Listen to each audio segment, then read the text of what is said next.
Hi everybody, hello and welcome as always. I am Sean. This is In The Mix as we continue our hashtag United series in Football Manager 2019. Why are we starting on this page, you may ask? It's not the best way to reveal it, but we have added another trophy to the cabinet. We have added another career milestone, winning the Vanarama National League South this season, which is fantastic. We are a fair bet forward from where we finished off the last episode. We're actually going to play the last game of the season. We ended up winning by 12 points. Plus 49 goal difference, 25 wins, 12 draws, and 4 losses to date. Just noticing on the 4 losses, Slough beat us twice, which is crazy. There must be a bit of a bogey team for us.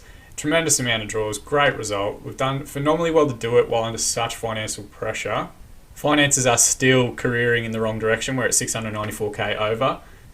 But it has been a phenomenal season. Only 4 league defeats is crazy considering how young our squad was.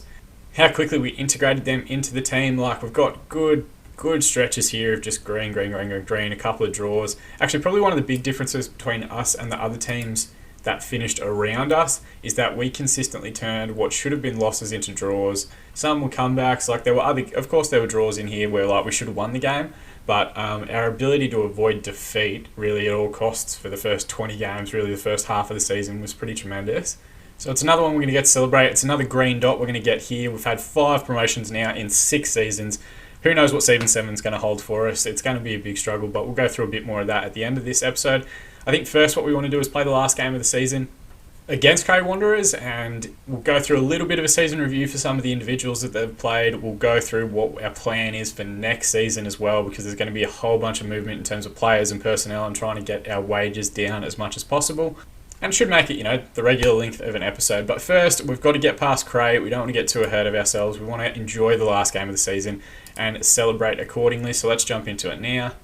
Alright, so here's the lineup we're going to go with, which has been pretty much the lineup that has secured the title for us in the second half of the season. Gibbons in goal, Harrison and Austin as the fullbacks, or wingbacks I should say. Overton and Norman as the central defensive partnership. Norman, a huge shout for our best player this season. Rodriguez on the left wing, O'Neill on the right have both been fantastic, going toe-to-toe for that leading assist maker this season. Yuri and Chaim will be our 2 midfielders there. They've alternated their roles quite a bit, which has been great for us, that versatility to move stuff around as we need to. Ferreira at the 10 and Keith Meir, who is probably our player of the season. I think he's on 38 goals so far, but we're about to find out exactly how many he's going to finish with. Definitely 36 in the league, and I think he got a couple more in cup competitions. But phenomenal season from him. Assertively, we're just going to say, let's give the fans something to go home smiling about at the end of the season. We are playing away from home. It would have been nice to finish up the season at the Hive, but it wasn't to be. They're playing a flat 4-4-3. I probably should have mentioned that. And finishing 19th. I think they are actually clear of the relegation spots. Does that sound right? They are 16th, and yes, they're mathematically clear, so they're not playing for anything either, so they might as well give us the W. Let us celebrate the season, and I think it would also take us beyond that 90-point threshold, which is great. We've had some massive years. I think if Keith Meir scores 1 more or 2 more goals in this game, he'll overtake Tashane Richmond's 38-game season. That is the current club record. We've broken club records for highest ever league finish, obviously. Finishing top of the 6th tier, and we've also broken our own discipline records. We've had more yellow cards and red cards than any other season, which is crazy.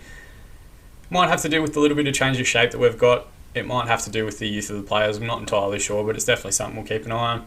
Alright, first style of the game here, it's going to start from a throw-in with Austin. Played to Meir, back to Austin again. Got numbers around, just need to keep the ball. Plays a 1-2 with Chaim, it's now inside to Yuri. Back to Chaim again. You just feel there's a big ball coming. They've coughed up possession in midfield. O'Neill's won it back. He's closed down very well, but forced wide only as far as Finn. Crossfield ball towards Parker.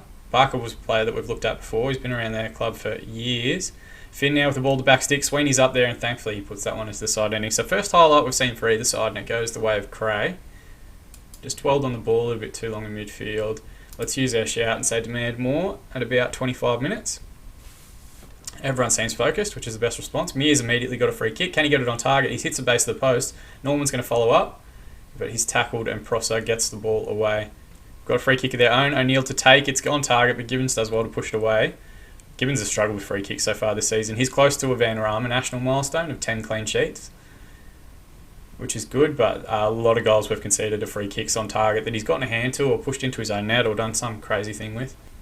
2 minutes to be added on to take us through to half time, and the referee calls close to the first half. 5 shots, 1 on target, 62% of the ball. They've had 5 shots, but 2 of them on target.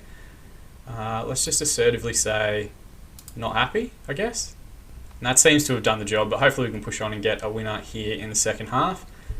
Alright, Mir with a free kick again to start the second half, and that one's on target. His 39th goal of the season, so he's broken Tashan Richmond's record for most goals in a season. It's a fantastic strike. Let's check it out in 3D.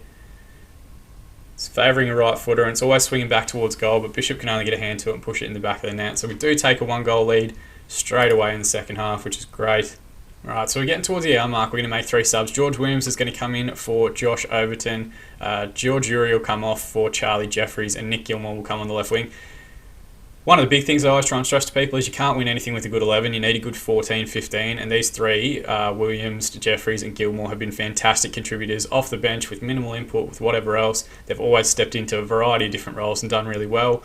All 3 are probably going to leave the club in the off-season. We'll go through that a little bit more in a little bit, but I just want to give them 30 minutes to try and get a decent send-off in a hashtag United shirt, and I'm sure they'll all contribute very well. Assertively, we're just going to say I think there's a lot more to come from you. Believe you've got what it takes. They've all responded positively, and we'll confirm that talk. Hopefully we can get a couple more goals, put them in the back of the net. Williams now with a deep free kick after coming on, finds Ferreira back post, and he smashes that one home for his 12th goal of the season. It's crazy how bookended Vasco Ferreira's season has been. He started the season really well and scored like his first 5 goals in pretty much the first 5 games, and then he didn't score for about 12 hours of competitive football, and then he went away for a little bit with, I think, the Portugal under-19 side, came back, and he's just been smacking the goals back in again since. Here we go, Ferreira's recovered the ball high at the pitch. Can he find the finish? He squares it back up for Mir. 40th goal of the season. Just snapping all sorts of records for a 19-year-old kid. 18 when we picked him up. I don't know why West Brom have let him go. I don't know what he must have done to not earn some sort of professional contract. Even if they had him and were just loaning him out to teams at our level to get experience, 40 goals in a season, like that is absolutely phenomenal. And it's always great to see a combination between your front 2 working well. Alright, I've used the praise shout, which I've been using a little bit more regularly, and everyone seems fired up by the feedback, which is good. I probably do need to do that more when teams do stuff well, when we do stuff well, like going 3-0 up in the first 20 minutes of the second half, like praise the team and like try and inspire them to go on and do more. Right, we've got a highlight here in the 85th minute. The ball started with Cray. Are we going to recover in a central area? It's a good tackle from Jeffries, and can he release? He sent Mir down the line. Vasco Ferreira is in the middle if Mir squares it up. Instead, he goes himself and gets his hat-trick, 41st goal of the season. I mean, he's not going to be popular with his strike partner, but that is a fantastic finish. And really, it's indicative of how well he's played in the last half of the season. He has been absolutely magnificent at times. It's a good touch inside, and the keeper just gives him a little window to work with at front post, and he smashes that one about neck height right into the top corner. Alright, we're into extra time now. Surely this throw-in is getting towards the end of the match. It's a backstick ball. Gilmore flicks it away. It's going to come out to Finn, who crosses it immediately. Sweeney's strike pretty much straight into the defender. And the referee calls full time. If you had offered me 4-0 at the start of the game, I definitely would have taken it. So that is an exceptional second half response from everybody. And I'm just going to passionately give them all the credit. We're closing off the season 6. Very pleased with the result and your performance. Well done to all those guys. So there it is, a fantastic season. 42 games played, 26 wins, which is phenomenal. 12 draws, only 4 defeats, plus 53 goal difference. We scored 91 goals in the season and finished on 90 points. 14 points ahead of Dartford and Slough in second and third respectively. Cray Wanderers hammered by hashtag United, a great 4-0 win. Keith Mir, of course, 9.6. Very deserving of the player of the game. And hopefully, fingers crossed, player of the season, because I think he deserves that award as well for the entire division. And we're just going to tell him, superb in front of goal last time, keep it up. Let's see if he gets that blonde high top fade continuing on into next season. Worthing and St Albans have made the playoff spots, but we immediately turn our attention to the Vanarama national season next season. And the reason I've kind of mixed this one up and not just done the last 2 games of the year and then close it off there is because I want to kind of show you some of the stuff that I go through to, one, identify transfer targets, and then also how we'll plan trying to get rid of some of the wages that we currently have. So pretty much immediately, as soon as the last game of the season finishes, anyone that I'm not looking to retain, I kind of clear them out of their position. And we already know that we've got a couple of guys whose potential hasn't really come through the way we've wanted it to. We know we've got quite a few that are actually off contract. Of the people that I've offered 2nd and 3rd year contracts, most have accepted and most have stayed happy throughout the course of the season. Some of the guys we're releasing is just because they either want too much money, or I think we have an opportunity to bring in a higher potential player beneath them, or they're on like 100, 200, £100 a week, and we want to try and get as many £50 a week players in. That might mean that they're actually worse players in their current ability, but have higher potential, which is just one of the directions that we kind of have to take because of the current financial situation of the club.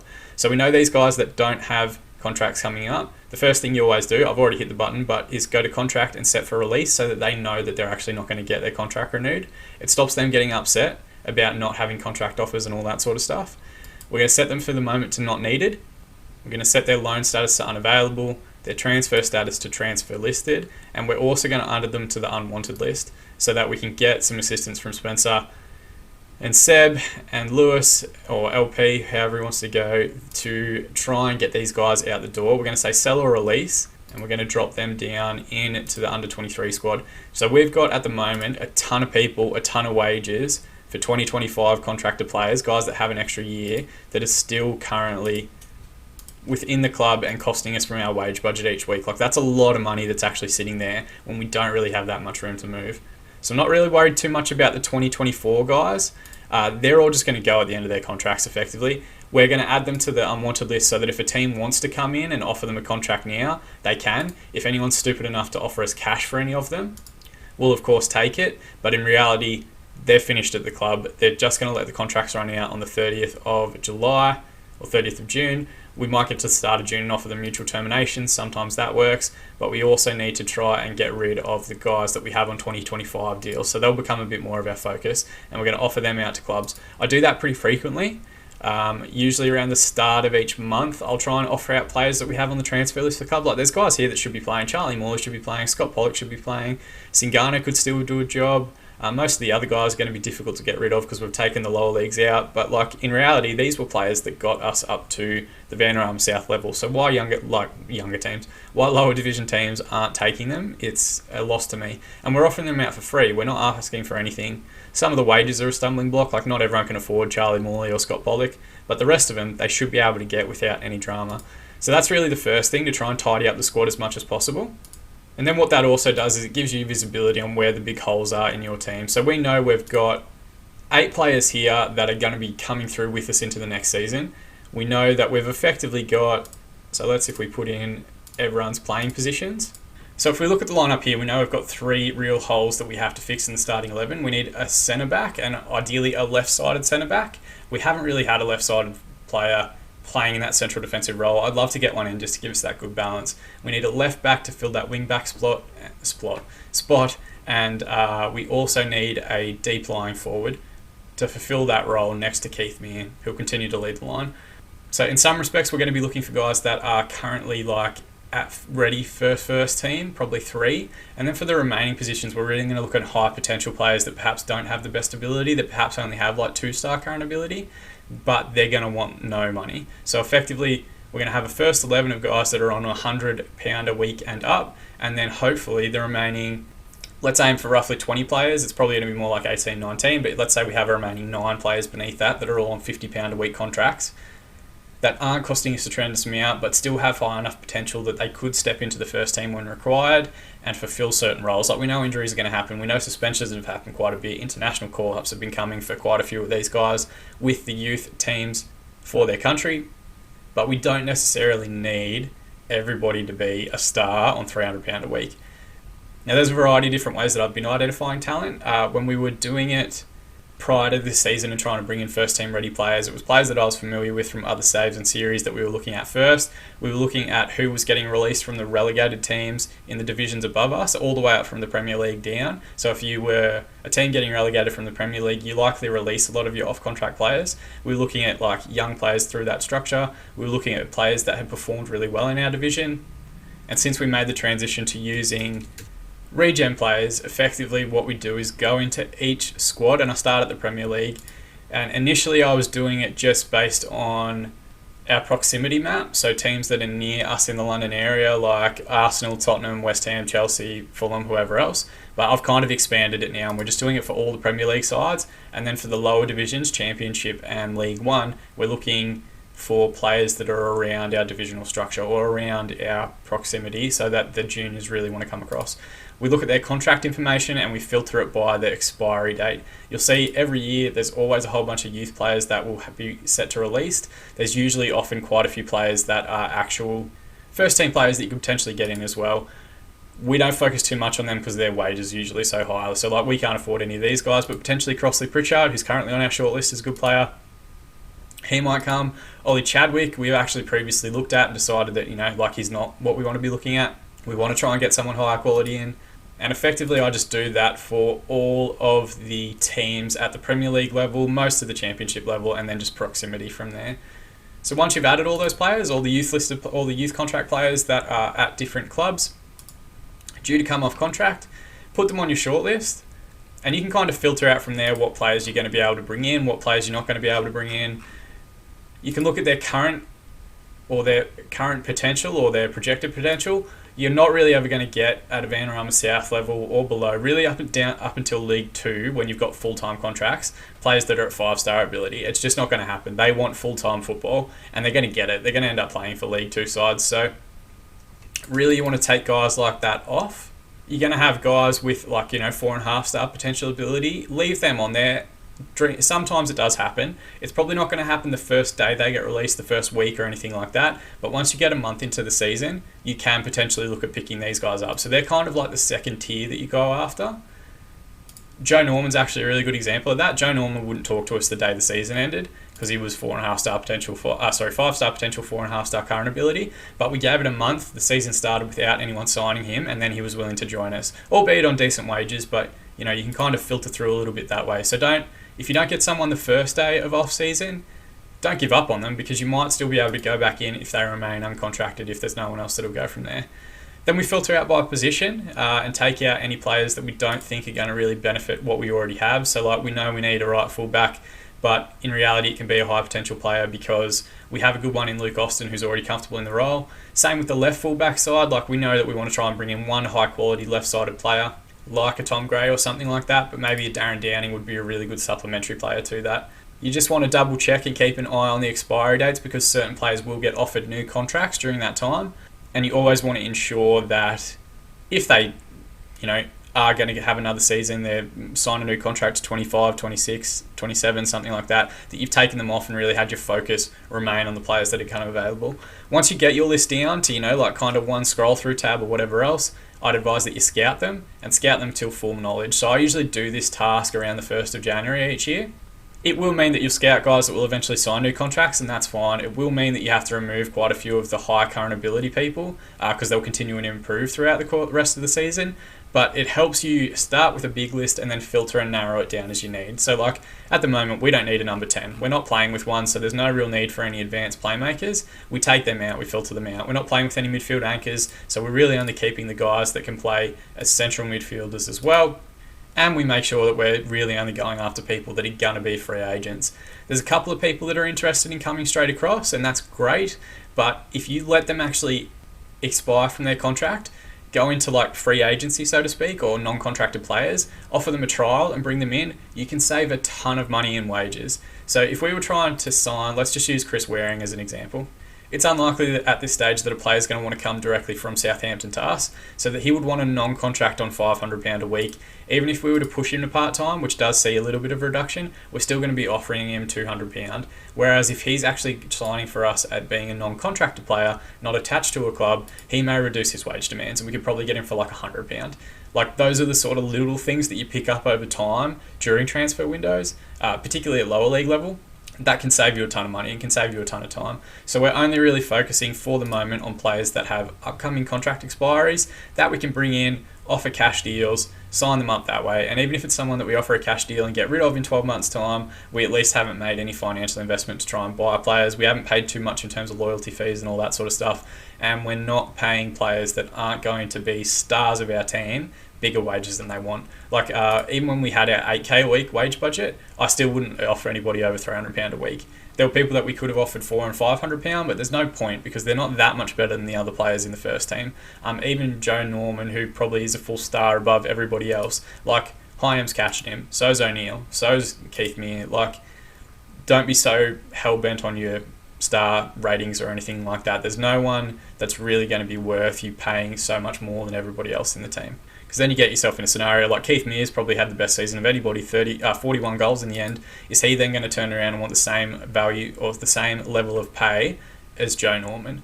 And even if you're doing like a big save with like a Barcelona, Real Madrid, Manchester United, something like that, you don't really want one player being paid that much more than everybody else, because then everybody else that's performing just as well in the team wants that level of wage as well. And you end up getting yourself into a situation where you're paying too much in wage budget, or your things are spiraling out of control. For some of those teams, it doesn't matter. You're going to have infinite funds. But like if you're trying to build a club from scratch and trying to be responsible, and I know I'm a bad example because we're £700,000 in debt, you can kind of manage things a little bit on your end.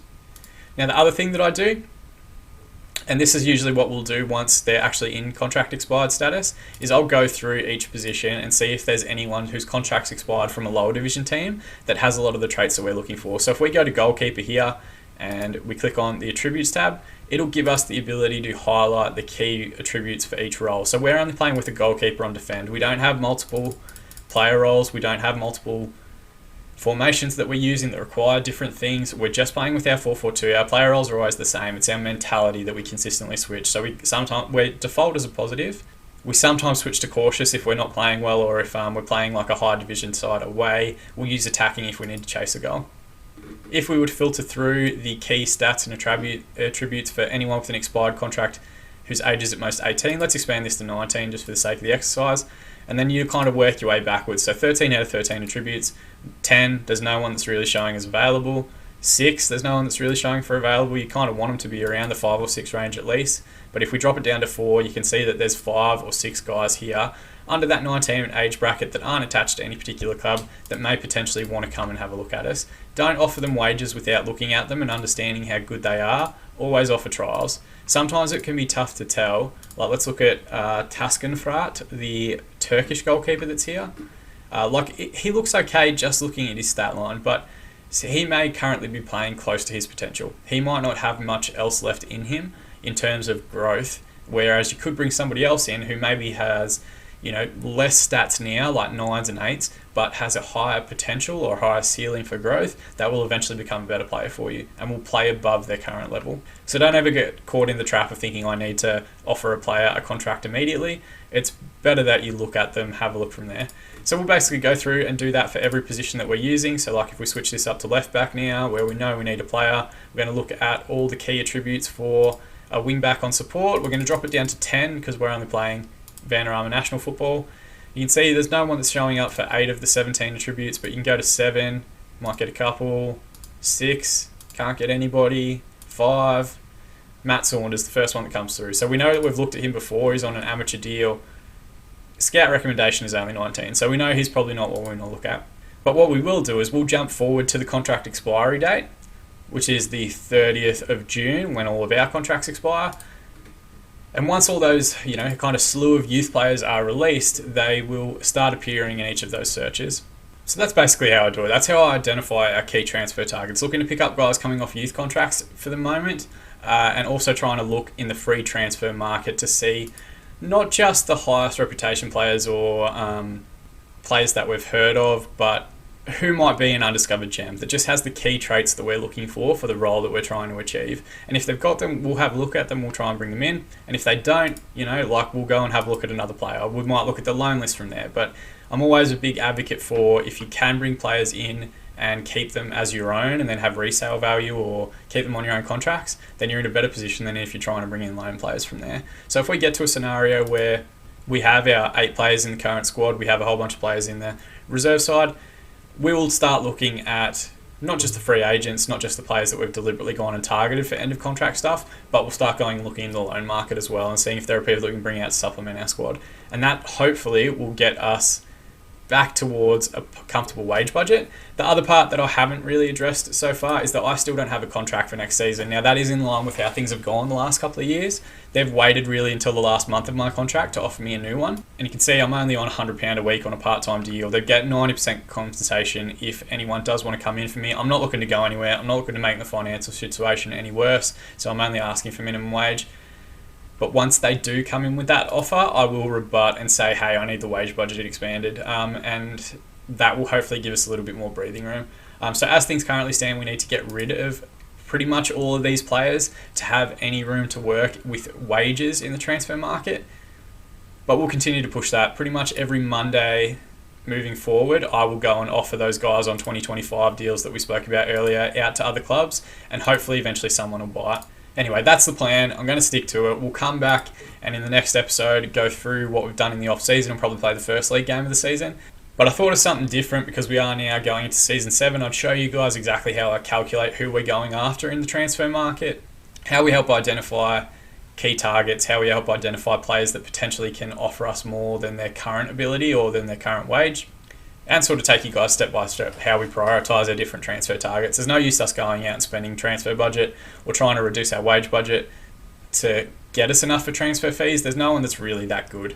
There's no use us looking right now at loan signings because, like they might not be in a similar situation or similar ability by the time the game rolls over into the next year, but we can at least set ourselves up so that as soon as we hit the 30th of June, we know what targets we're going after. We know what people we've looked at. We have good in-depth knowledge of who suits the way we play, who suits our abilities, who suits our roles, and we can kind of target players deliberately and prioritise their wage structure as well. So I hope you guys have enjoyed it. Do chuck a like on this video because we're celebrating, I think, what is it now, our 5th league title?